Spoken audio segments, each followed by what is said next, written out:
Thank you. Welcome, Dr. Rhodes. Okay. You can tell I don't embarrass easily. It's great to be here with you on my birthday. And thank you. Yeah, Friday the 13th. Yeah. And I'm not going to tell you how old I am either. You can probably gauge, but and I was looking at the title of this, and I should have titled it something different. Not the good, the bad, and the ugly, but the good, the great, the greatest, with some challenges for the future and some opportunities for the future. So I'm going to go through this real quick with you. And is there a, is this it? Yes. Okay. All right. Does it work? Or can I read it here? It is. Okay. Okay. So I'm going to go through, and the way I'm going to address this is, first of all, talk about, kind of remind us all what the community college is. Community colleges of America, what we're all about. And I want to, some of what I'm going to share with you this morning has to do, it's a conversation that's a national conversation. It's not just a conversation in Austin about community colleges, the role of community colleges and the thought processes behind us, and the expectations. It's not just a statewide conversation that's going on, but it's a national conversation. And AACC, the American Association of Community Colleges, Dr. Walter Bumpus, who's the CEO, created a group to come together that's called the 21st Century Commission on the Future of Community Colleges. So I serve on that commission. And so over the past, we started meeting this past summer. And in the last 4 or 5 months, these are some of the conversations taking place on a national perspective about community colleges. And I want to start with a definition by a person that talks about what the community college is. But it's somewhat limited. It says community college are one of America's greatest social inventions, and it is. It's an invention strictly defined and developed in the United States. So it is America's, and that's where it started. It is a gateway to the future, but not just to first-time students, but all students. We're seeing growing numbers of students coming back to community colleges who already have bachelor's degrees or beyond, but they're coming back for some specific skills necessary in the workforce. But it's also mid-career for those who want to progress in their careers and need additional training and learning, whether it's for credit or not credit, whether it's workforce training or whether it's specific training for a specific industry or business. So the greatest question and conversation, the overarching conversation, has to do with the open door. And I'm going to get to that when I talk at the very end about the challenging opportunities facing community colleges. We are an open door institution, and that's the good, the great, and the greatest about community colleges, in my opinion.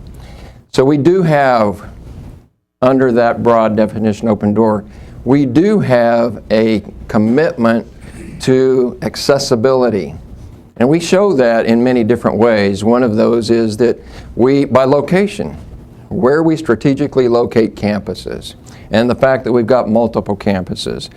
It's also about how we deliver instruction and the different modalities of instruction delivery, whether it's in distance, hybrid, face-to-face, different ways of delivering instruction.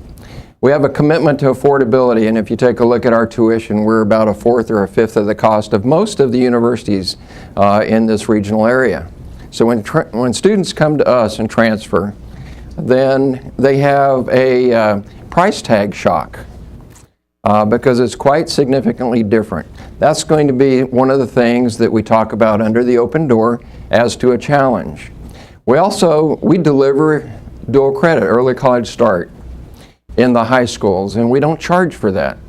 And if you want to look at one of the greatest pathways to the open door, It is through reaching students at younger ages and getting them interested and getting them into the conversation between themselves, their parents, their teachers, and talking about a future in higher education, a future career, a pathway, and getting them started as young as possible.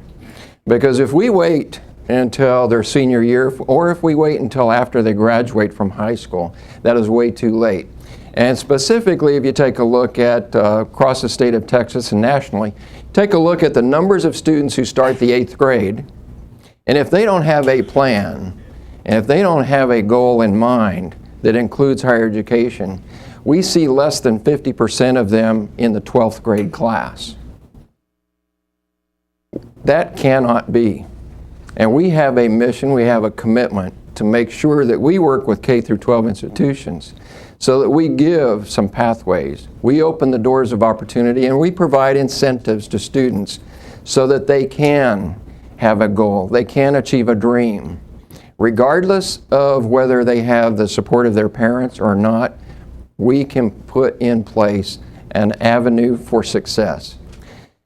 Commitment to diversity, and that's in all ranges of diversity, whether we talk about income levels, race, ethnicity, gender, all. We are open to all.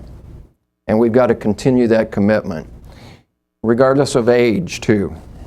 And we've got to look at, as I said, and I can't stress that enough, we have to be a player, a key player, in getting kids at younger ages into the mindset that I am a college student. I belong in college. College ready. That is the second part. Open door is one of our great challenges today. College readiness is a great conversation and challenge today.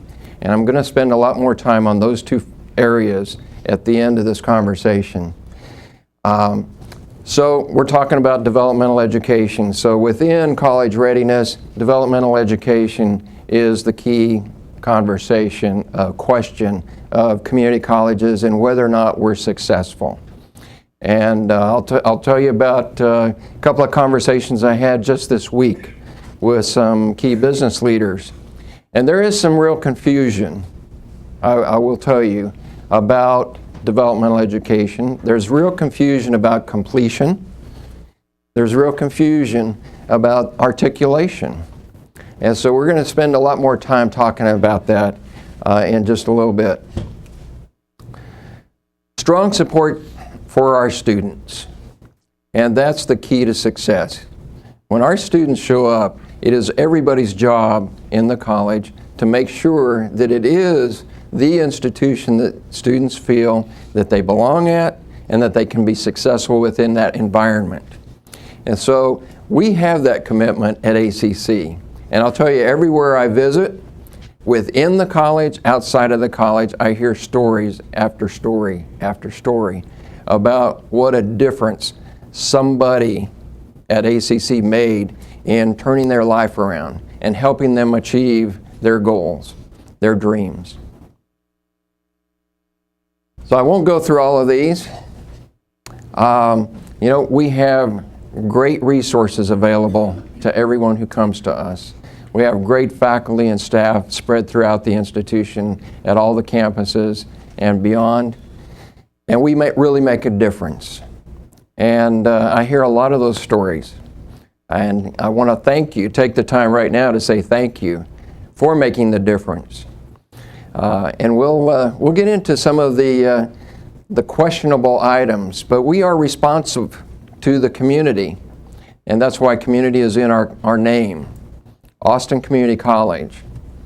We have a commitment to meet the needs of the community and the business environment here so that we have people who are workforce ready when they get out of our programs, whatever program that may be. The challenge within that too is how do we get the feedback necessary to be responsive? You know, it's hard for a university to be responsive. It's like moving a battleship. Community college does not have to be like that, and we should not be like that. And we've got to be quick to respond to the needs, the growing and the changing needs of our communities. And every one of our communities is different. If you take a look at the needs of Austin versus the needs of El Paso, they're very different. Versus the needs of Houston or Dallas, they're going to be very different. And so we have a commitment to our community and to be responsive to that. I see us as the focal point of partnerships because none of us can do anything on our own, that we rely on great partners. And so if we take a look at this, I see us as the centerpiece. We're kind of the glue that holds everything together when we talk about education and meeting workforce needs in the community. And so we look at this chart and we've got, there are other organizations that we work with. E3 Susan is here. E3 helps us a lot in data and so forth, and making the connections with our K-12 partners and our university partners. Workforce Solutions, is a key partner. Capital Idea is a key partner. Skill Point Alliance is a key partner. We've got a lot of key partners that we have to work with in order to meet the needs. And we need them because what that allows us to do is leverage resources between each other. We have key partners with K-12 institutions, public and private. And we have, if we want to change that conversation on college readiness, that is the place to change it. I always group students who come to a community college into two different buckets. We have the bucket here of those who are in K-12, and we have a captive audience that we can make a difference in and change by working through the K-12 institutions, the public schools and the private schools, and making sure that everybody understands what the definition of college readiness is, and that they have opportunities while they're still in high school to take advantage of understanding what that is, practicing, and whatever intervention needs to take place, that it can take place, and that we play a part in that. The other is providing things like dual credit, early college start, and giving them, not only telling them what the expectations are for college readiness, but allowing them to experience college while they're still young. And to understand that they are college material, because I'll tell you the greatest lesson I learned while I was in El Paso in dealing with early college high schools, dealing with early college start dual credit, was the fact that the majority of the students, it's not that they don't have the ability, it's that they don't have the support, the guidance, and they don't have the expectation that they can go to college. And that is true in so many families, low income, first generation. Those are the two high-risk categories, first generation, low income families. And if the expectation is not there in the family, I can tell you, students do not believe that they belong with us. And so we've got to change that mindset, change that culture. So working collaboratively with K-12 institutions, working collaboratively with the universities is a key aspect. And that is making sure that everything that we do to help students, if their intent is to transfer to a university and to get a bachelor's degree and beyond, then it is up to us to make sure that we work collaboratively to make that happen and to create the types of pathways necessary, which include articulation. It also requires us to take a look and work through the coordinating board and others to change public policy if it does not encourage that to happen, or if it is a roadblock for allowing that to happen. And so public policy is a part of our agenda to make a difference in Austin. We also take a look at, up here, we've got businesses. And that is taking advantage of businesses in the area that we serve, both small business and the large mega corporations like Dell and Samsung and the others, is to better understand what are the needs of that whole continuum of size, and how can we help meet those needs in the training needs, but in the development of students as they go through our programs, do our programs meet the needs of what business and industry expect? We've just got to continually have our ear to the ground and get that feedback from them. So the key things really are taking a look at the equity agenda. And when I tell you our conversations with the 21st century, let me give you the topic areas that we have focused on. And the first is college completion. Second, equity and diversity. Third, college readiness. Fourth, transitions, pre-K through 16. Closing the skills gap and financing opportunities and challenges that we face. So those are the breakout groups that we've had within the 21st Century Commission, and that's what we're focusing on. So access affordability, then the societal changes that we face. And I won't spend much time because here is the last slide that I have for you, and these are the challenging opportunities that we have. And let me get into those. They're really based on two major questions that face us today. First of all, the question is, what is higher education to the public? And there's always this pendulum that swings. Is higher education a public good? Is it a personal benefit? And depending on where you see that pendulum, if you're a legislator, if you're a business person, if you're a student, if you're a faculty member or a staff member, depending on where you see that, where are you with that pendulum? Do you see higher education as a public benefit, public good to our society, or is it a personal benefit to the individual who takes advantage of it? When you have that conversation, that leads to the question of who should pay for it. If it's a public good, then should the public as a whole be paying the lion's share of higher education? If it's a personal benefit, then you have people falling in line and saying, well, tuition's got to be higher because the person's going to benefit, and by golly, they ought to be paying for that benefit.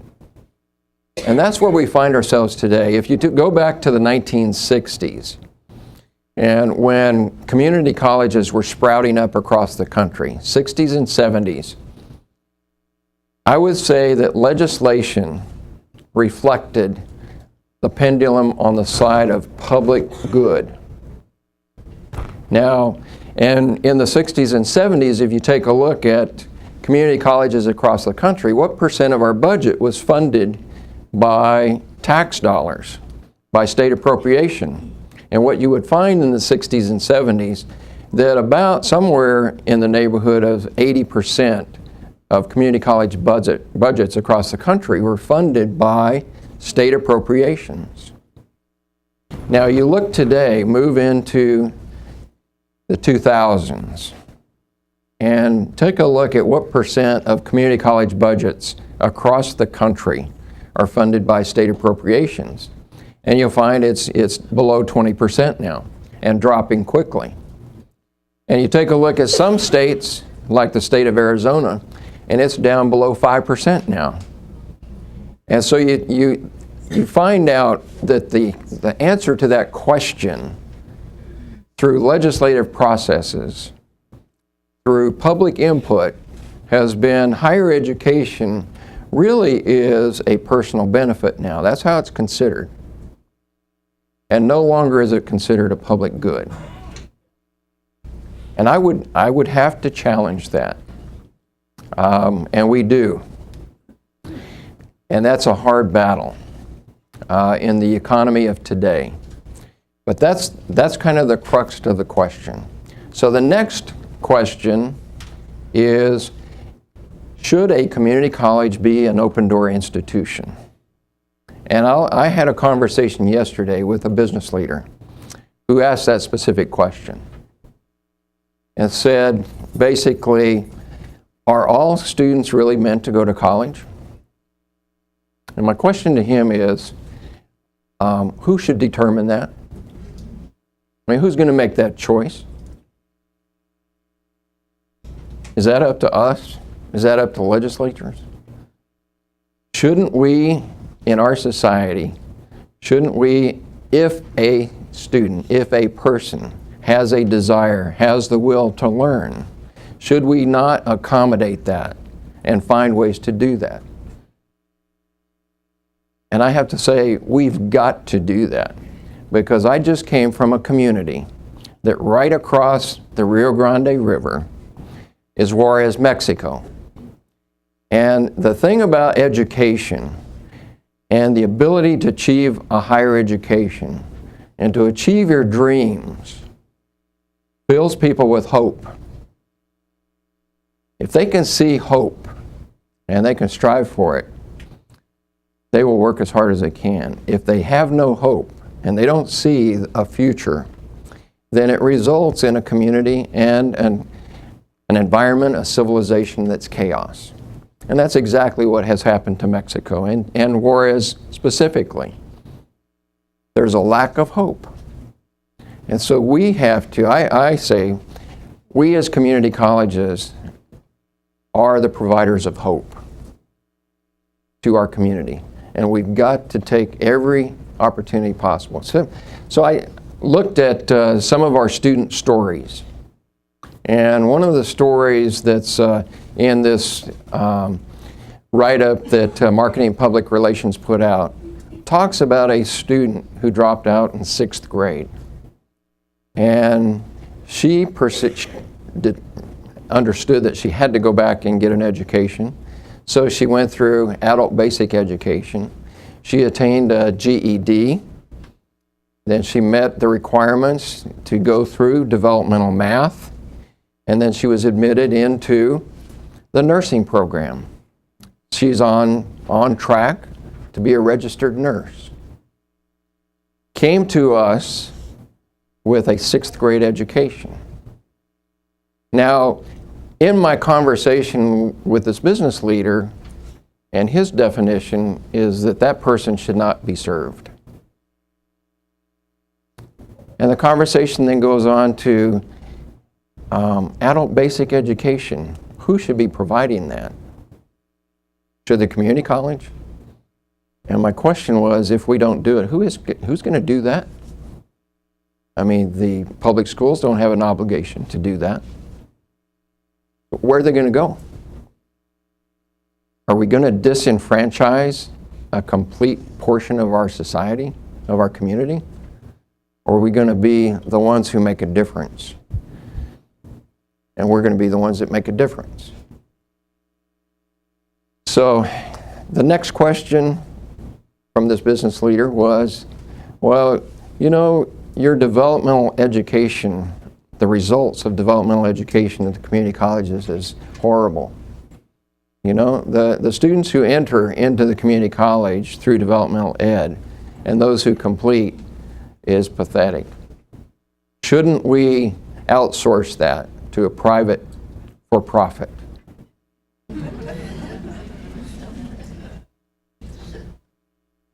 Well, we do need to get better. You know, there are some ways that we can get better. One of the ways to get better is to change public policy.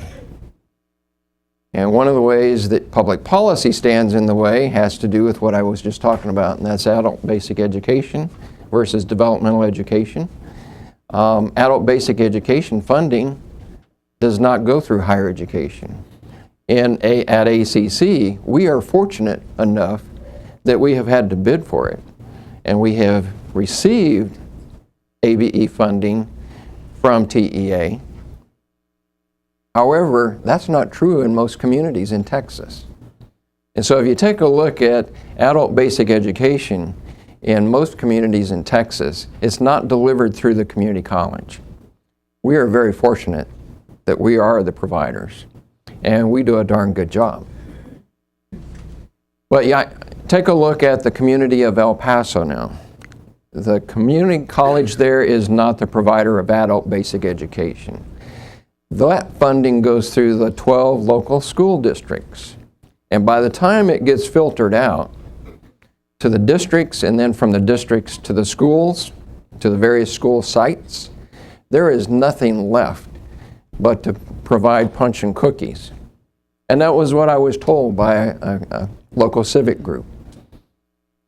There is no strategy to change the lives of the adults who need adult basic education. So what happens via public policy because of that in a location like El Paso?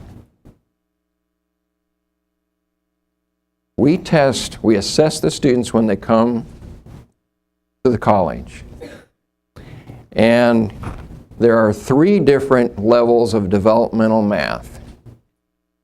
And you assess them, and the high level goes here, the mid level here, everybody else goes into the low level. And then you wonder why do students not make it out? They're not ready for the lowest level of developmental. They need adult basic instruction. And so from a state policy standpoint, we've got to change that on a statewide basis to make sure that we have a continuous pattern and process and pathway for success for all students. We are very fortunate, again, I say, at ACC because we have that. But most of the state does not have that. So we can use our experiences to influence that policy decision and say it's got to change. So developmental education, question not just at ACC, not just in Austin, not just Texas, but nationally, is that the numbers of students who enter community colleges through developmental education do not persist well. And it's just a fact. They do not persist well. So the question is, how do we change that? We've got to look at our processes. We've got to better understand the students. There is a group, Stan Jones, and an organization called Complete College America. And he, on speaking tours across the country, he says to groups, hold your community colleges accountable. Look at graduation rates and look at developmental education completion. And he said, and in my opinion, if students are better off if they never enter a developmental education class, if they go straight into the college level class, they're much better off. That statement may be true for those who test at the highest level. Maybe they're almost ready for college rigor, but not quite. And so they're just below that. And that might be true for some students with some supplemental education, supplemental help. But what about the rest of the students? Can you put a person who has a 6th grade education into a college level class and expect them to succeed? And the answer is no. So there is a great divergence of opinion. And what we've got to do is we do have to do a better job of assessing the readiness of students and providing accelerated pathways for students.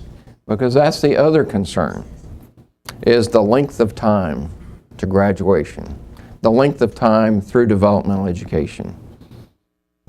And accelerated pathways through assessment, diagnosis, and then addressing the specific areas of weakness will allow students not to just languish in developmental ed programs, because that often happens, or they get so frustrated that they just walk out the door. Or in the case like, I use myself as an example when I took the Accuplacer test, they sit down and go through the test and say to themselves, I knew I wasn't college material, and they walk out the door and we don't know what happened to them. because they never register for a class. They never start because they don't believe they belong. And so finding better ways to reach people. And that, again, one of those ways is to make sure it begins to happen in the schools, high schools, middle schools, and to change the understanding of what college readiness is and to allow them to experience the test, the assessment. The other is, we also know, because there's this misunderstanding that if a student graduates from high school, that they are automatically college ready. If you take a look in the state of Texas with the tax, and it's changing from tax to STAR, which is end of course exam type of thought process. But you look at tax, and tax to graduate from high school required a 2100 on the tax test. And if you look at what college readiness is, and you try to do some correlation, there's not a clear correlation with Compass or Accuplacer, but if you try to, it's probably close to a 2200. And so there is a built-in gap that exists between the high school exit competencies and the college entrance competencies required. And so we already know that. In an ideal world, they would be one and the same. But in the ideal world, if they were, and they were at the 2200, we would have very few high school graduates. That would significantly reduce the numbers of high school graduates. And communities will not stand for that. Okay? So we know that there is a gap, and we have a role to make sure that we make a difference in that gap. But we can do it at younger ages. And so we've just got to find ways to reach back and to work collaboratively. So, big challenges. Should we remain open door institutions? Should we work in partnership with K-12 organizations? And the next question really has to do with taking a look at, if you think about foundations and what they expect out of us today, there are a lot of buzzwords and key buzzwords. One of those is sustainability. One is scalability. One is stackable. And so when we take a look at those, scalability, we can do some pilot programs and demonstration projects, but if you can't turn those into a benefit across the institution, across the community, then they become of little value, and they help a small number of people.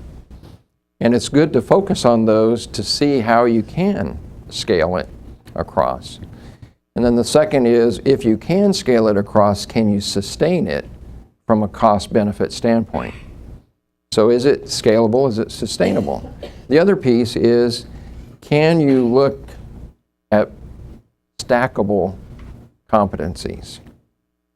So if students enter into workforce development programs for credit, not for credit, if they're in vocational type programs, can they be stackable towards an associate degree?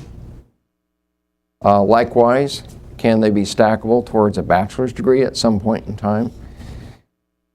Conversation, competency-based is another buzzword that foundations and federal government and SACs and other accreditation bodies are looking at is, what about these competencies? And that's what leads to things like student learning outcomes. They're really taking a look, can you identify the competencies that you expect from our students, and how will you assess whether or not they achieve those competencies? And that's really what led to the SLOs.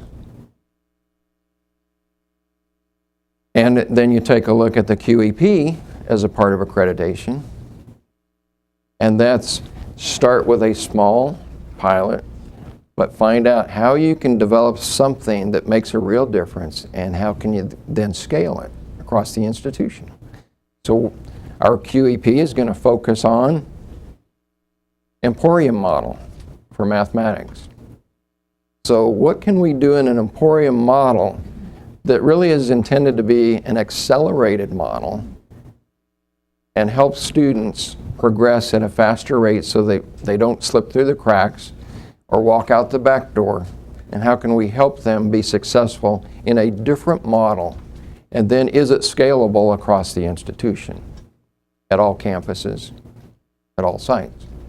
So those are the things that we have to look at, we have to work on to be much better. Now the other thing is when I talked about affordability, the access points and affordability, and we take a look at how do students then pay for their tuition and fees, and if the state's going to continue to reduce the funding, we're capped on our property tax rate. We can't increase that. So what's the alternative? The alternative is tuition.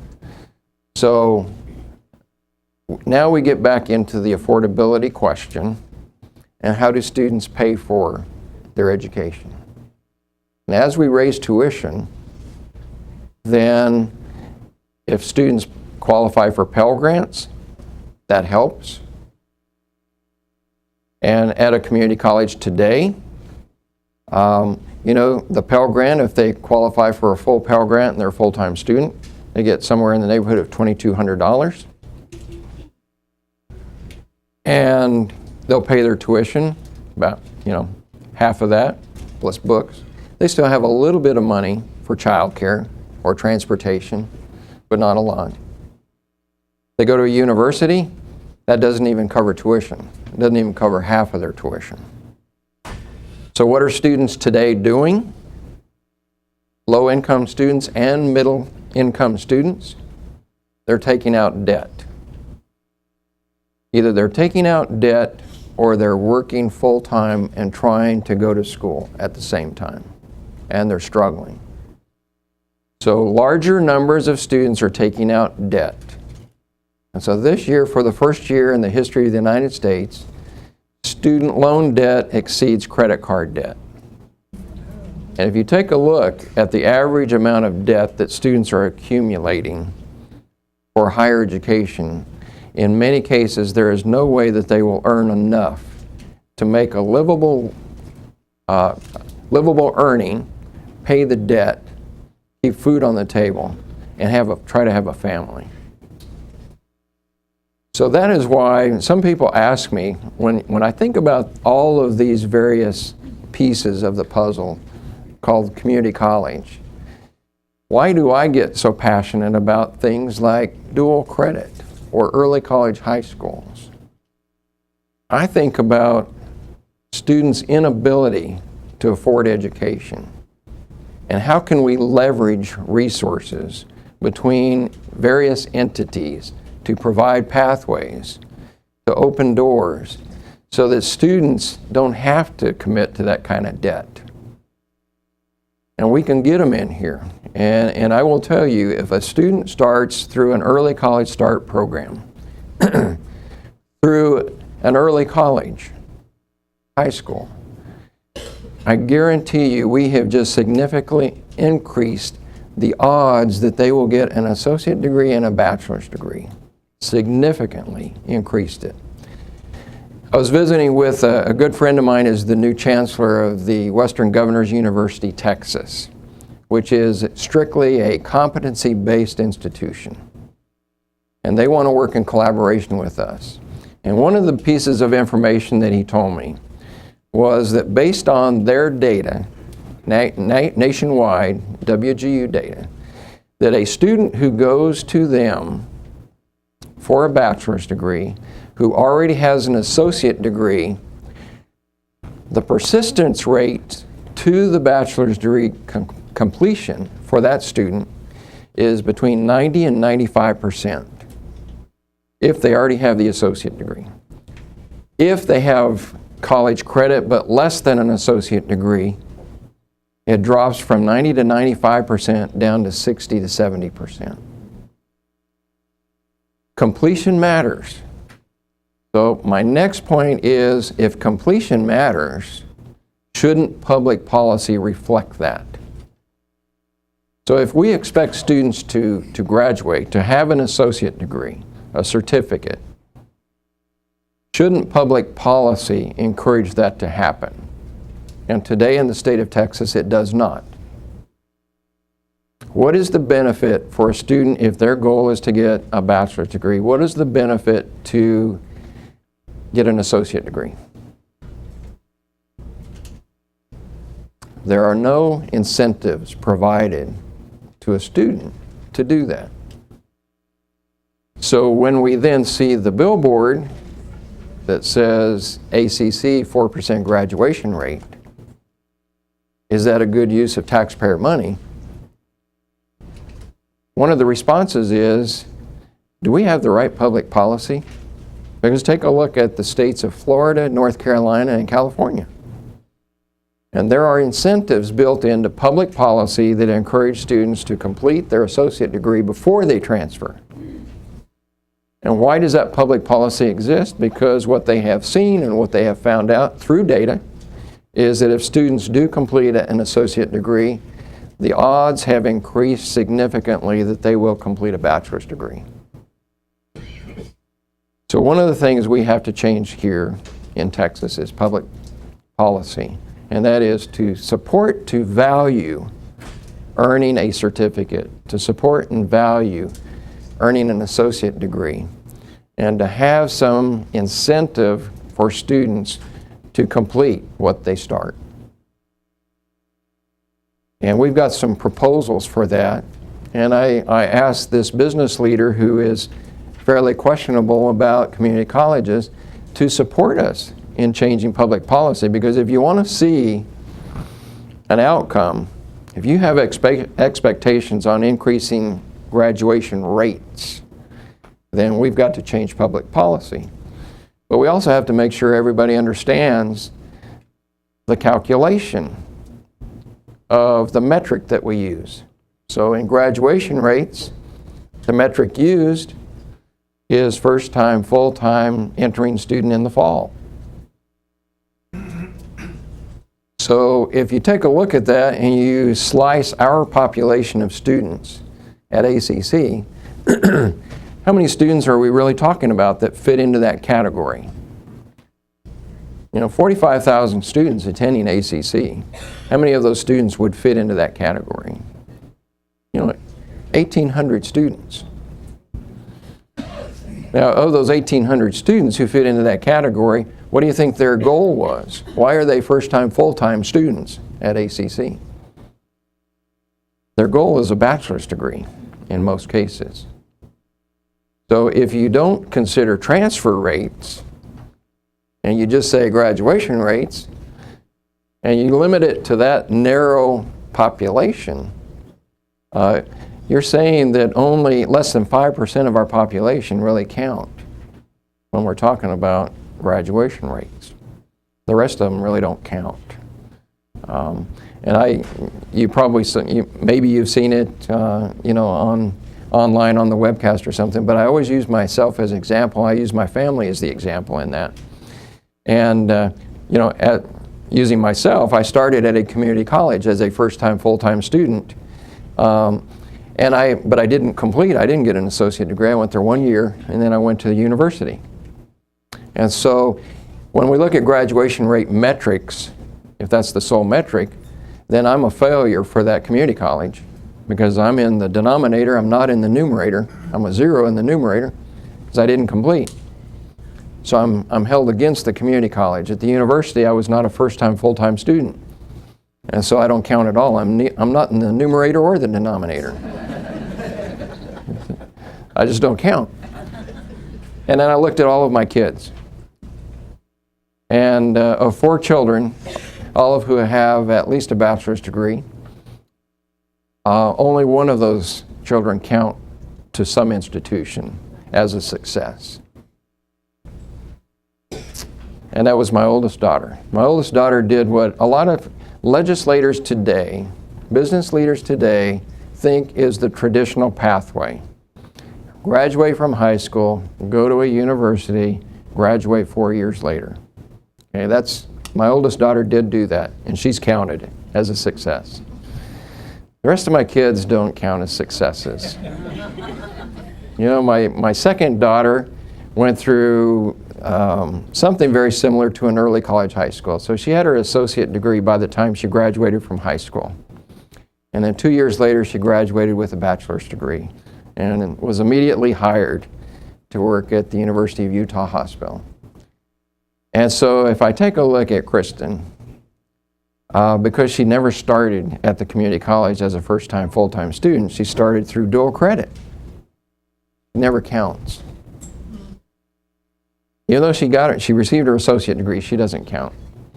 Went on to the university and 2 years later had a bachelor's degree. She doesn't count at the university because she didn't start there first time full time. My third daughter, Karen, started through dual credit also. She took a number of hours of dual credit while she was in high school, and then she went to the community college in Salt Lake where we lived and took a number of hours there, and then we moved to El Paso and she moved with us, and she finished all the requirements for the associate degree while she was in El Paso. And actually, through my influence, she filed for her associate degree, received her associate degree, went on to Arizona State University, got a bachelor's degree. Karen doesn't count in any of those institutions. And then later on, after she got her bachelor's degree, she realized she didn't have the skill set necessary to be successful in the business world. So where did she go back to? Went back to the community college to get the required skill sets. So she got another associate degree and now is gainfully employed, thankfully, in San Diego, working for a graphic arts design firm. So Karen counts in none of those institutions. She has degrees from 3 different institutions, and she doesn't matter to any of those. Then my son Richard took dual credit while he was in high school in Salt Lake. And then we moved him to El Paso, and he finished his senior year in El Paso. And because at the time El Paso didn't have dual credit, he took AP classes, and he got some AP credit. Then he went to the University of Texas at Austin and got a bachelor's degree. And Richard doesn't count anywhere either, even though he got a bachelor's degree. And then he went on to get a master's degree at MIT. And now he works at NASA Space Center. So Richard doesn't count for anybody as a success. And so I use those illustrations, they're personal illustrations, to convey a message. And the message is, shouldn't we look at data points that matter to all of our students? And shouldn't we have to use data to make better decisions. But we've got to be careful about the definitions that we use, and we've got to look at the metrics to ensure that we have short-term measurable goals for students in a pathway. And that's where one of the committees that I serve on in the state is the Formula Recommendation Committee to the Higher Ed Coordinating Board. And one of the recommendations to measure community colleges through performance, through outcomes, is really to copy something that was developed in the state of Washington. And it's called Momentum Points Funding. And it was developed through a huge grant from the Bill and Melinda Gates Foundation, and it was bought off by the community colleges because it fully addresses that open door that we started with. The students who enter into our doors come at various levels of preparedness, various ages. And what we've got to do is say, what is their skill set when they seek help from us? And how did we get them from that point to the next measurable momentum point? And so we back that up when we say, for that student that I talked about earlier, who had a 6th grade education, dropped out in the 6th grade and came back and needed our help, did we help her get from a 6th grade education to a GED? And if we did, we should celebrate that as a success and as a momentum in her life, momentum point. And we should be rewarded for that, for our diligence in helping her get to that point. Then, did that same student, she completed her GED. Now, was she college ready? No. She needed some help in mathematics, in developmental math. So, did we help her get the skills necessary to be ready for the rigor of college level math through our developmental math program? Yes, we did. We need to celebrate that as a momentum point and recognize it. Now, she started in the nursing program now. Did she get through that first gateway course, which might be college algebra, or it might be freshman composition, it might be college biology? Did we help her get through the first gateway course? Some people call it a gatekeeper course, but a gateway course. If we did, we should celebrate that. Did she make it through her first 15 college credit hours? When she does, we celebrate that, recognize it. 30 college credit hours, recognize it, celebrate it. Did she get a certificate? Recognize and celebrate. Did she get an associate degree? Celebrate it. Did she transfer to a university? Celebrate it. And so we've got to look at points along the spectrum and have metrics that measure successes and use that data to improve ourselves. Number one, look at if we're not doing the best job in getting students to achieve their dream of a GED, then we need to take a look at how we are implementing that. If we're not successful in helping students get through the developmental math program or process, or developmental writing or reading, then we need to reassess that.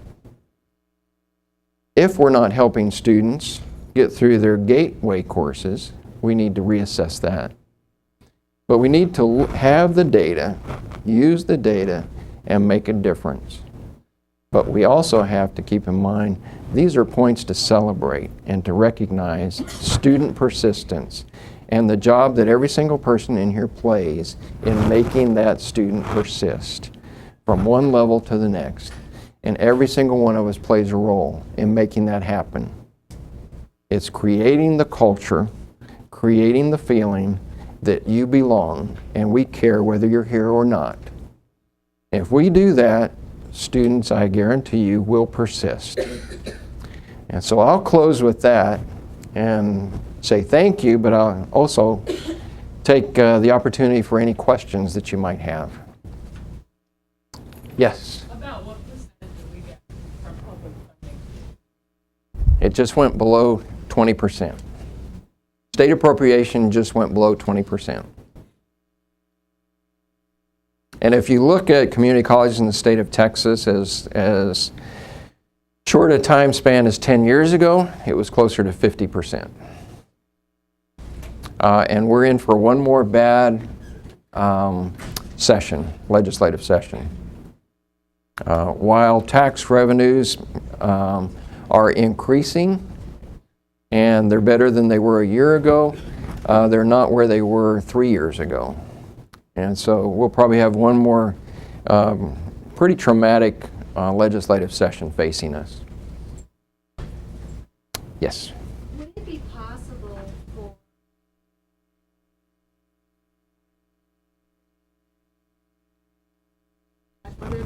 so it doesn't, we don't have to rely upon that Great. process, that we can monitor what they've earned and award accordingly? Great question.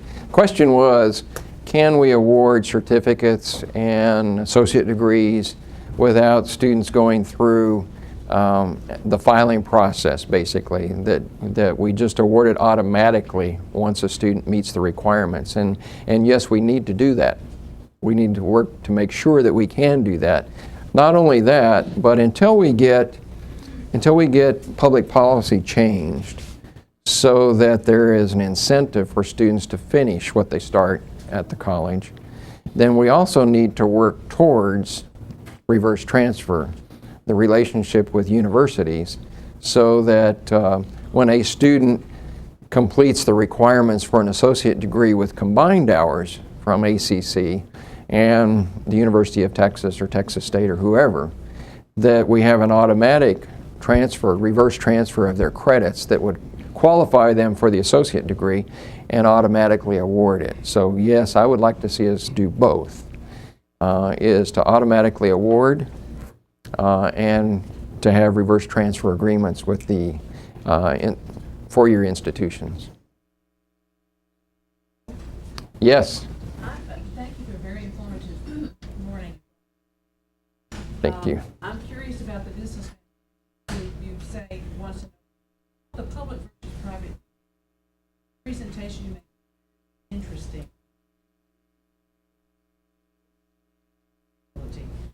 To not only, have a as to the individual. Of course, the whole definition of a that you then knew the virtue. Right. Which included education, right. Part of being in a democratic country. But where is that notion?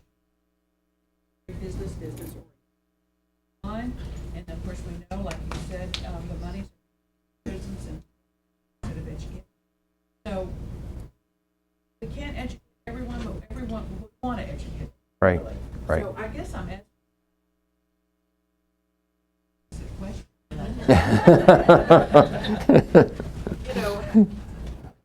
How do you affect, what are you going to do about it? Are you going to lobby to present your case? Are you going to be the lobby? One of many. Yes. One of many lobbyists. To make the case. Yeah, and the only way that you can make a convincing case, I mean, there are two pieces to making a convincing case. One is you've got to use data. Because, you can use all the stories you want, and that's what they are.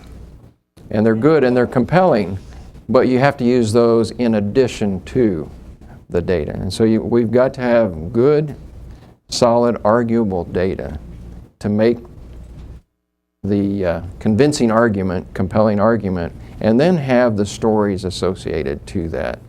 And so that's what through TACC, that's what we're trying to put together on many of those fronts. When we talk about developmental education is under attack. Again, it doesn't reward the money spent. Right, right. What's the... Do you have anything like a Texas legislature ad? Have you thought about inviting them to come? Hard work that does. Yeah, it's really a combination of that. We have Community College Day at the legislature, and we bring community college students from across the state in there to effectively lobby.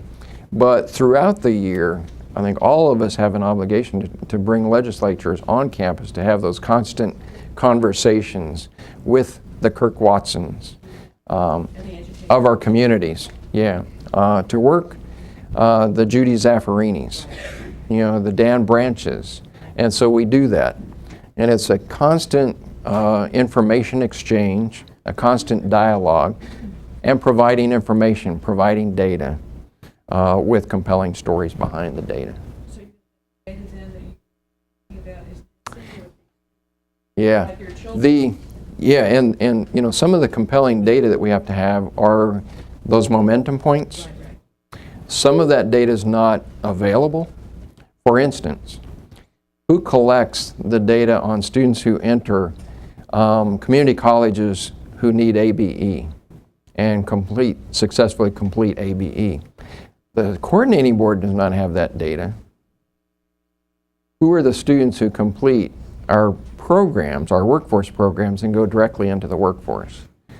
Coordinating board does not have that data. The students who come to us and need ESL and complete the ESL segment, the coordinating board does not capture that data. And so part of it is we have some of the data at a statewide level, and the other is that we as individual institutions are going to have to provide some individual data to our individual legislators that can back that up. And then building these compelling cases too. You know, and I didn't mean to dismiss the compelling stories because they play a vital role in getting the attention. You can give them all the data all day long, and you know, oftentimes it goes right over their head, or you know, they don't catch the meaning of the data. But you catch their attention to pay attention to the data with the compelling stories, personal stories. So we try to do both, and we've got to do a better job. Yes, sir. As a professor of HTC, I often have these discussions. And one of the things I always saw is that my father, the business successful, he inherited. And if you include businessmen, doctors, and lawyers, dentists, engineers, they will believe they started. I often find that the business community skewed, that's a proper term, are self-made, and they think everybody can. Right. The reality is there's a basic education. We need to convince them of that. Not everybody is always lucky to start a business and be successful. We know that 90%, is that? Yes. And what you've been emphasizing is, what about the rest? Yeah. How does that benefit knowledge? Yeah. You know, and one of the components of the education process is making sure that the business people and college graduates, because you know, when I talk about the graduation rate as a metric, probably 98% of the people who say graduation rate do not understand how it's calculated. And don't understand the rationale why it was created to begin with. Years and years ago, it was created as a measurement for college athletes, because they are first-time, full-time students entering an institution in the fall semester to play athletics. And so they had a measurement developed called graduation rate to make sure that those college athletes persisted. Well, the Department of Education took that measurement and began to use it for colleges and universities without anybody really understanding. So, you know, most college graduates do not understand whether, until you explain it to them, they don't know if they're a success or a failure or a no counter. And so it's making sure people understand what the metric is and what it means and who it applies to and who's left out of that, and coming up with the right metrics to explain student success. Yes, ma'am. Having lived on the Texas parent-teacher relationship, an advocate to learn action is in place. I know that's some.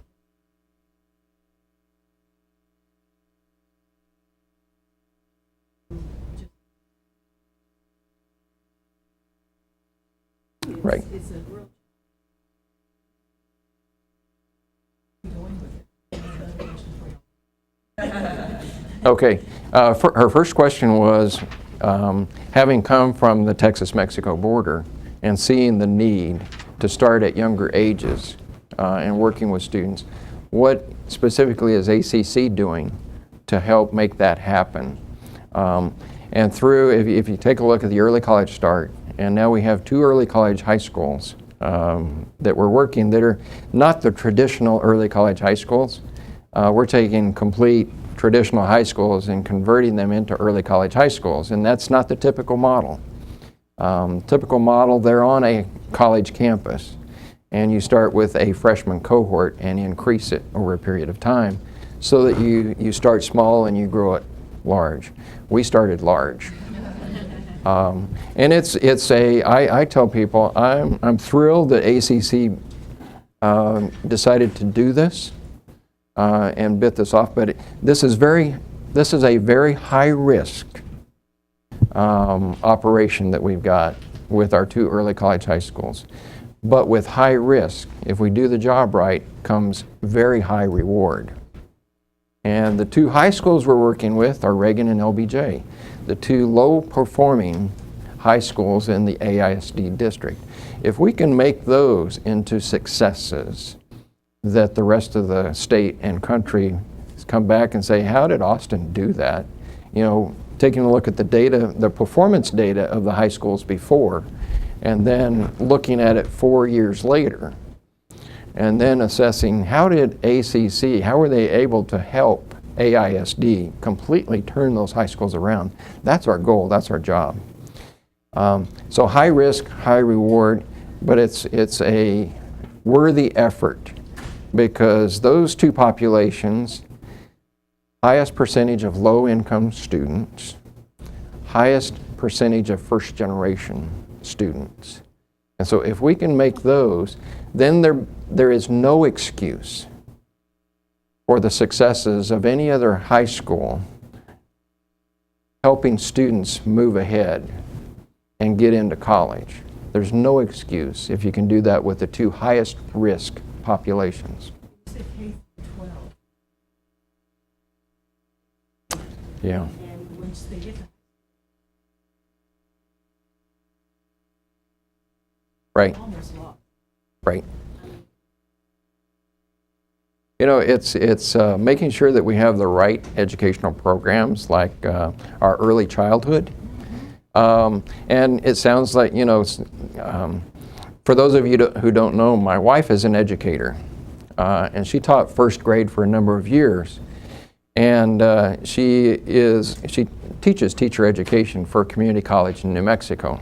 And she was the program director for teacher education program there until we moved to Austin, and now she teaches online courses for them. But my conversation with her kind of keeps me grounded with that full spectrum, and her convincing arguments that college-going culture doesn't start in the 9th grade or the 12th grade. College-going culture starts way back here, where Linda is.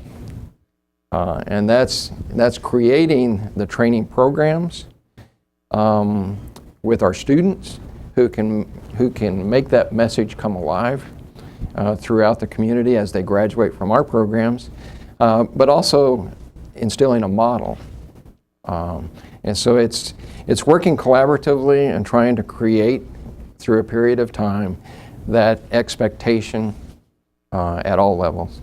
You know, we can't go in to the grade schools and really make a change, although what we can do is we can have demonstration days and we can have students from the grade schools better understand what the occupations are that are available to them and what is it that they need to do to get there. You know, we can do a better job of explaining to students at younger ages that if you want to go to college, then you've got to be college ready. And the earlier you can be college ready, the sooner you can start taking college courses. And so a better job of explaining in whether it's in middle school or even in grade school, how we assess college readiness so that they can start practicing, understanding what they've got to pay attention to, become better students. And that creates a conversation between parents and students. And I was speaking to a Rotary Club 5 years ago, and this was like somebody hit me over the head with a 2x4 because I was talking about, you know, dual credit programs, early college start programs, and what a big difference it makes in the lives of first-generation low-income students, and to have these opportunities with incentives. And I got done talking, and this lady in the back of the room raised her hand, and she said, "Dr. Rhodes, do you understand the greatest benefit of your dual credit program?" And I said, "Well, it's the motivation factors, it's the ability to compete in the rigor of higher education at younger ages, and the cost savings in dollars that you don't have to pay for tuition because you're gaining it there." And she let me go on for a while, and then she said, "No, you don't understand." I said, "Well, obviously I don't." She said, "My daughter had to take your Acuplacer test to see if she was college ready. And she wasn't. But now we know it, and we have time to do something about it." And prior to that, I would have to say there was no conversation between parent-student about what college readiness meant. There was no conversation about how you prepared if you don't know. You don't know what you don't know. And so it creates that conversation. And then it was like about 2 or 3 months later, I was talking to another group. And this lady in the back of the audience, again, she said, at the completion of my talk, she got up and she said, "That is the most wonderful program." She said, "My daughter is in 6th grade, and my daughter came home so excited from school because she said, 'Mom, do you know what? I can get into this early college high school program in 9th grade if I'm ready, and I can finish 2 years of college before I graduate from high school.'" That conversation doesn't happen if you don't have these creative, innovative, entrepreneurial, high-risk type endeavors. And that's what we've got to support. Time for one more. He's being called away. Oh, okay. One more? Correct. Sell more businesses in actually using on a certain rather than school part of promotions for. That was a part of our conversation. And she's asking, how do we promote with business and industry to expect an associate degree before they hire them? And that was a great part of our conversation actually yesterday in this dialogue about valuing and honoring certificates and associate degrees and creating stackable pathways too. Because in many of our areas where students are majoring and working towards a degree, they are hired out from under us before they complete, because they've got the skills necessary now to be successful in the job. And so what is the advantage or the incentive to go ahead and get the associate degree and to finish their education? And in many cases there isn't. And so one of the questions to this businessman was, you as a business leader and your influence with other business leaders throughout the state, shouldn't you be one of our partners to encourage business and industry throughout the state to, yes, they desperately need these workers and they need to hire them, and that's okay. We want them to get that job. But shouldn't you encourage your fellow business leaders to encourage those students and to provide incentives for those students to complete their associate degree or their certificate? And actually he made a pledge that he would do that. Among other pledges. I have to tell you, it was a pretty difficult meeting. But I'd have to say I was pretty pleased with the outcome, because there were some commitments made to assist us in public policy changes that need to happen in order for us to see better outcomes. And so, while it was it was one of those courageous, you might call a courageous conversation. But I hope that in the future it has some long-term lasting benefits to us. So, well, thank you.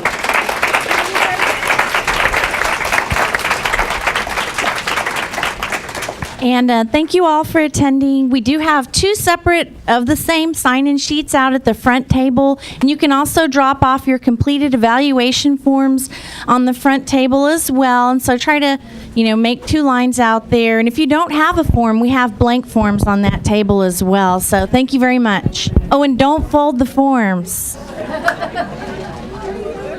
Very much.